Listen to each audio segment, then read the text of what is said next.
ตายแล้ว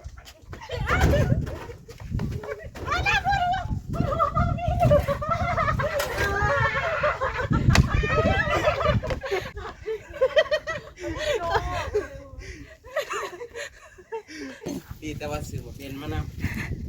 น้องผู้วงปิ้งปลาแห้งแล้วมันใหม่แล้วกลายเป็นแจ่วมักเลนบัดนี้ใครอยู่มีลวกผักกินกับอยู่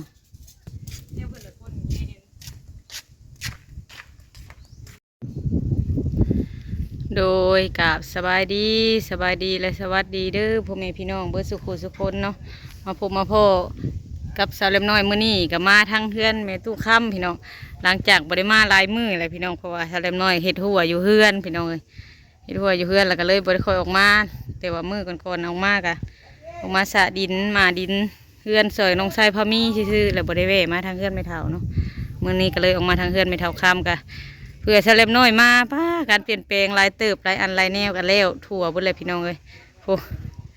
บ่อนแท่งน้ำบาดาลแล้วนี่บ่อนนั้นน้ำบาดาลแล้วก็เทปกว้างๆพวกปลาตัวทางนอกก็แล้วเลยแท่งน้ำพวกบ่อนไว้แท่งน้ำเมื่อนี่ว่าสิพากันย่อแท่งน้ำนี่เลยพี่น้องเลยแล้วดอกคอยอารมณ์ดีแท้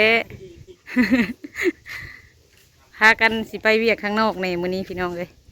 ก็เลยว่าสิพากันมาย่อแท่งน้ำขึ้นบนเพิ่นเฮ็ดไว้เลยพี่น้องให้ไม่เท่าคำตัวคือสิมื้อนี้เพิ่นเรียบร้อยได้มื้อนี้ผู้ได้แต่งหน้าแต่งผมซบแตก ไปบัดนี้ทั้งนั้นจักเพิ่นพากันเฮ็ดหยังเนาะทั้งนั้นเฮ็ดกินข้าวพี่น้องเอ้ยผู้ออกมามื้อนี้เพิ่นว่าได้ยินข่าวว่าไอ้เปลี่ยนผัดมื้อบ้านพี่น้องรถซ้อนกันสาวเล็มน้อยผัดย่างมาผัดซ้อนกันกับเพิ่นในเข้มทางพี่น้องเอ้ยก็บ่ฮู้แล้วว่าเพิ่นมื้อบ้านก็เลยว่าถามว่าไปไซโนก็เว้านำกันกับบ่ทันซ้ำได้ยินว่าบ่ได้มื้อเลยดอกพี่น้องเอ้ยประมาณ 2-3 มื้อเพิ่นมื้อก็ได้โอ้มาบัดนี้แต่มื้อนั้นเห็นแต่จุเพิ่นมาย่อเสามาบัดนี้เพิ่นเฮ็ดแล้วพี่น้องผู้เพิ่นฮอดเทิงแล้วก็เทกันเปื้อนทั้งลุ่มพี่น้องเอ้ยแล้วก็อันนี้ก็สิเป็นห้องครัวเฮือนครัวทางหลังเห็นพี่น้องเพิ่นก็สิโตออกมานี่พอดีเลยสามกันกับประมาณสามเฮือนครัวทางเฮือนบ่าวพามีตัวเพิ่นไม่เท่าเพิ่นก็ออกทางหลังเขาน้องละตีเห็ดอยู่เห็ดกินนะประมาณสามนี่แหละพี่น้องพอดีเอาเตาเอายังเข้าไปดีกว่าบ่มีบ่อนดังนะพี่น้องเห็ดได้ไว้แบบนี้เลยสบายอย่างพื้นดังไผ่ยามลมยามยังก็สบายอยู่ทางหลังเฮือนมาทางนี้ก่อนพี่น้องเอ้ยจะพากันเห็ดเนี่ยได้ยินแต่เสียงว้าตัวกินแล้วนะพากันกินข้าวสบายดีเด้อน้องผู้วงเด้อชื่อมากินน้ำกันมันจังเซ่หลายคนปลาสีมือบ่าววันพี่น้องเจียมกลิ่นตาเซ่บเลยตอนทำบิดมันสิบโมนเจียมมักเลยทำวิธีเจียวยังครับวินนะเจียวปลาแห้งดีแต่ว่าสื่อเป็นมันนะน้องผู้วงปิ้งปลาแห้งแล้วมันใหม่แล้วกลายเป็นเจียมมักลิ่นบัดนี้ใครอยู่มีลวกผักกินกับอยู่กินแล้วไม่เคยกินแล้วกินอันนั้นน้องไผ่เพิ่นเอากุ้งไปให้กับน้องชายแต่คืนนี่ก็คั่วกุ้งแกงกุ้งใส่ผักนะใส่ผักบัวในเฮือนให้แล้วแกงกุ้งใส่ผักข่อยนั้นกับปูน้อยตื่นเสยน้ำผักน้ำดอกผักน้ำมาสดน้ำดอกผักกระเซบแล้วมันมีวิตามินอาหารเช้าพี่น้องเอ้ยติบข่าวบ่าวพามีคอยกินแล้วขาวเนาะมีดข้าวนะเราไปช่วยอยู่ตัวไหนก็มีข่าวจะข่าวคือกันเขาต้องทานเดียวบอกซื้อมาขาวได้คนนี้กินเม็ดงามคือยังนี่นี่โลละโลเท่าไหร่18โลมี18กับ15 13ตัว13มันจากอันนี้จุเพื่อนกันนะพากันกินข้าวพี่น้องกินข้าวแล้วจากสิพากันไปเฮ็ดเวียกไปย่อแท่งซอยกันแล้วเพื่อนพี่น้องจากสิออกไปเวียกข้างนอกเอาให้จุเพื่อนกินข้าวก่อนพี่น้องยันจุเพื่อนเกิน โดยพี่น้องหลังจากจุเพื่อนกินข้าวแล้วก็สิพากันมาหามแท่งเข้ามาพี่น้องซอยกัน ผู้อยู่ลุ่มผู้ขึ้นหับอยู่เทิงแน่พี่น้องผู้ขึ้นนี่แหละสะดวกขึ้นกว่าเก่าได้พี่น้องบัดนี้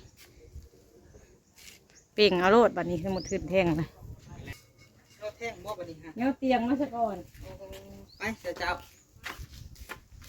ขึ้นได้อยู่บ่เนาะ เตียงน้อยๆไปน้องนี่ค่ะ ยังจะได้โอเคข้างหลังต่ำกดโอ้กดหน่อยแท้มาต่ำกดบอกว่าเนี่ยมาต่ำตึ้งเลย เนี่ยเพิ่นละก้นแงนเนี่ยเพิ่นละก้นแงนเอาในเลยบ่วันทองมันสิลุกไปนี่ วิทย์บอกว่า วิทย์บ่ ล ได้ องย่อวิทย์บอกกันวิทย์เก่าเขาได้ โอ้พอดีลมเตียงเนาะ ว้าวพอดีเลยเป๊ะเลย สำแทกใส่ บ่หลม เอายังบ่เฮ้ย บ่ได้บ่ บ่ได้ถึงอยู่แล้วแบบนี้กัน เอาซะ นี่จะเหยียบกระเดิงเอ้ยหมดเด้อดิยกขึ้นนี่ ใครสิขึ้นเทิง บ่าววันทอง อยู่รวมกันก่อนกันไม่ถูกอันนี้ เขาต้องเอาไว้ไกลอะไร เลยแล้วเขาโยกโอ้วิทย์ ฮะ เงียงเอาไปออกไปข้างนั้นเอา ทางมาแบบย่ามันกลับหลังคา มันขาลังขามันเงียง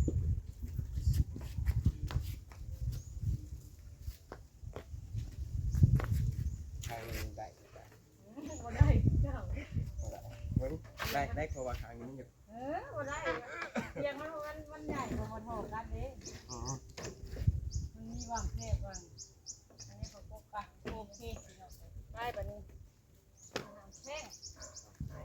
แท่งน้ำใหญ่ไปน้ำแท่งไปน้ำเปิดจ้า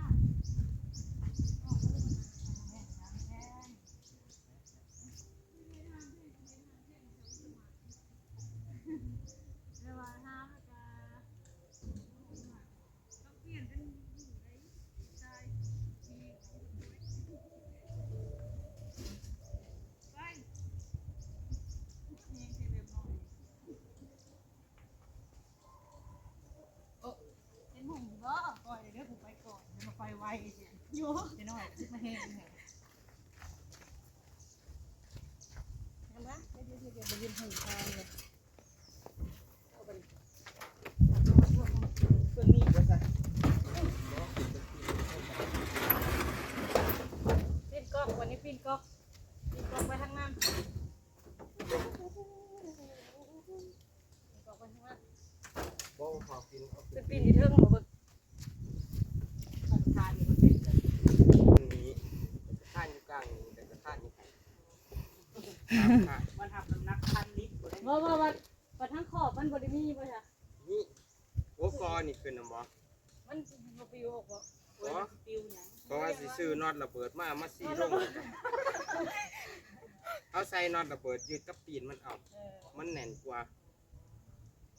เขาใส่นี่เพราะว่า มันนักน้ำกับนักแห้งเลยเนาะมันอยู่เนาะไปรถอย่าไปอยู่คนละข้างนะ เขาก็ไปเบิกกล้องเขาก็ได้สิบ่ พวกนี้ผมเหยียบว่าข้างนี้น่ะมี ยืนนอกกับยืนในกันอยู่ทั้งนอกอยู่ทั้งในก่อนให้คอยแต่กันมันฟ้าเลยมีแต่ครึ่ง ไปโอ้ยยกมาแล้วน้อย ข้าวเด้อ1 2 3จ้าแล้วเลย ฟ้าแล้ว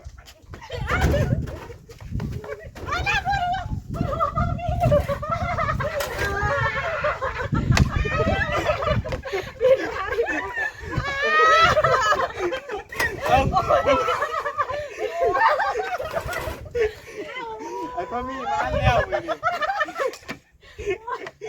คนละอัดกอกยังไงแล้ว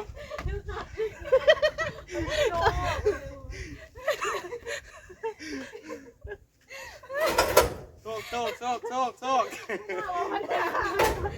เป็นนมเนาะวันแรกก็ว่าผมบ่มีน้ำเนาะต้องมีน้ำเลย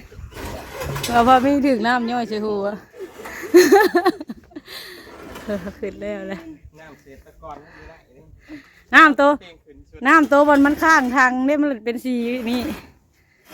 แล้วเลยพี่น้องขึ้นถึงเอาเพิ่งพี่น้องเพิ่งนี่ป๊าดตัวกากะลีบาทนี่น้ำขี้ต้มถึกใคร ล้อาบน้ำมืออาบน้ำมาผัดถือขี้ตมเนาะ ไม่เฮากันแล้ว ถือบ่ เสร็จไม้ก่อนพี่น้องเอ้ย เอาขึ้นแล้วพี่น้องไอ้ช่วงตึงเยิ่งวันนี้ป้าตัวนี่แต่เพิ่นสิเทคานเทบังใดนี่คานนะเทบังใดในคานนี่ ที่ได้อยู่ประมาณ4-5มื้อดัง บ่นะว่าสิเทอีกนี่นะสิเทอีกเจะว่าสิเทหยังซะ โอ้ เทคานตัวนั้นคานเทือนครัว ใช่มา แล้วเพิ่นสิเอาหนอดมายิงพี่น้องเลยหนอดมายิงจับกับตีนแท่งเลยหนอดมายิงกับตีนแท่งให้มัน ไป แน่น เนาะอยากไป เสียงไฟค่ะเข้าทางในพี่น้องเลยเรียบไปเลยแก้ววังนี่ก็เสร็จใสปิ้งเลยยังแต่อนามัยพี่น้องอนามัยอีกหอมหนึ่งไปห่อทูให้มันสะอาดนะเราน้องๆเป็นไปสิพากันอนามัยให้พี่น้องทูใส่น้ำยาทูพื้นผักในให้มันสะอาดพี่น้องเลยบาดนี้ก็คือว่าใส่ผ้าพรมผ้าเช็ดตีนพี่น้องว่าคนอนุญาตนำเวลายางเข่ายางออกมันก็จังบดลายบดเปื้อนเฮือนพี่น้องเลยก็บดให้ถือเกิบเข่าคือแต่เก่าอะไรเฮียนว่าตะกี้มันยังเปื้อนยังก็เพิ่นถือเข่าวันนี้ก็ถือเข่าบ่ได้บัดอนามัยเลยจังหน่อยเพิ่นก็พากันทูอนามัยเนาะอนามัยใส่น้ำยาทูพื้นขาหอมๆเหลื่อมมองๆพี่น้องเลยตัวลายไม้นี่งามขนาดน้องผู้วงว่าเสร็จอันนี้เนาะเจ้านะงามเนาะเอายังเสร็จคือออกคักแต่ขี้ชัวบ่ออก เอาอันนั้นเด้ไว้ทูหมอทูแบบทูค่อยๆมันก็ออกแล้วมันก็บ่ได้อันนั้นจ้ะ มันใส่อยุ่น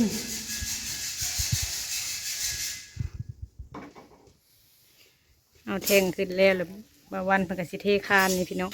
คานถึงขึ้นครัวนี่แหละที่คานมาจากเนนนะพี่น้องเลยที่คานแล้วเพิ่นจังเกาะออกมาอย่างมุ่งพี่น้องเลยตัวพี่น้องเลยกอกน้ำนี่สูงคักอะไรเห็นยิงให้มันอยู่แน่นๆแล้วก็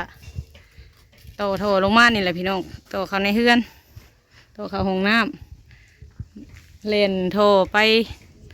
ตามบ่อนจุดที่เฮาสิใช้เลยพี่น้องน้ำขึ้นแทงแล้วมันสบายพี่น้องมีแต่เปิดกอกเป่งเอามีแต่เปิดใดขึ้นทึ่งนี่แล้วก็แล้วพี่น้องเลยไม่เท่าบ่ได้มามื้อนี้พี่น้องเลยแต่ลูกหลานพากันมาเฮ็ดเวียก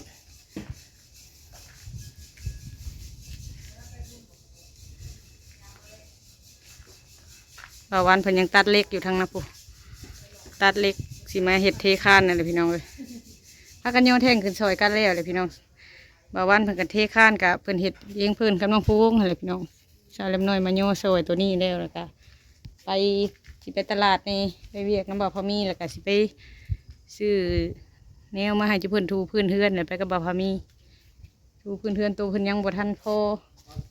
ซื้อมาแล้วมันบ่ทันได้ครบเลยสิพากันไปซื้อก็ไปซื้อให้ข้าเจ้าอีกทั้งอื่นในพี่น้องเลยซื้อเครื่องผมมีรถไปก็เลยชวนกันไป2 คนพอได้แบกสอยกันผู้หนึ่งขับรถผู้หนึ่งแบกเครื่อง ตัวนี้บริใส่เสาเนาะวันเนาะ โดย